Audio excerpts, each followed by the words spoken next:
The first night, Sarah thought it was just the old house settling. By the third, she knew she wasn't alone. Dark circles bruised the skin beneath her eyes, a testament to sleepless nights spent listening.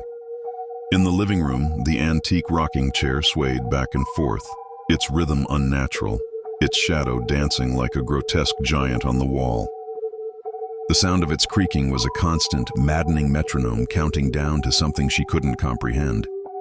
Doors would slam shut with violent force even with no draft to push them.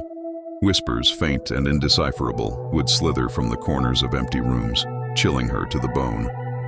The house was alive with a sorrow that was not her own, and it was suffocating her. Fear gave way to resolve. Sarah refused to be driven from her home. She spent hours hunched over dusty tomes in the local library's archives, the smell of aging paper thick in the air.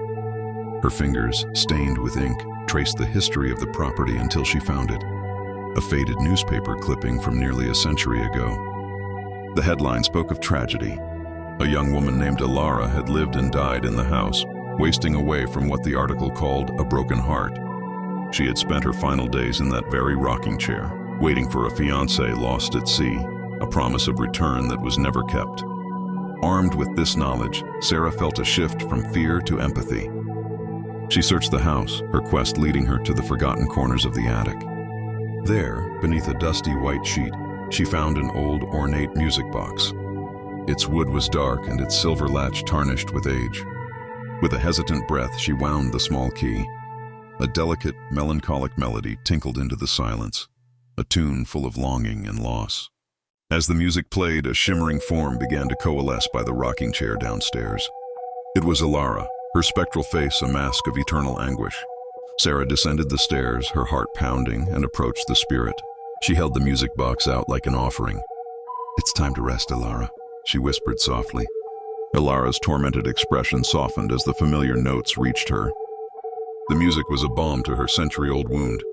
A single shimmering tear traced a path down her translucent cheek before dissolving into the air. Her gaze met Sarah's not with menace but with a profound, silent gratitude. Slowly, her form began to dissolve, not into darkness but into a soft, warm light that filled the room. With a final gentle creak, the rocking chair stilled, its long vigil finally over. Morning sunlight streamed through the windows, chasing away the last of the shadows. A deep, quiet peace settled over the house, and for the first time, Sarah felt truly at home.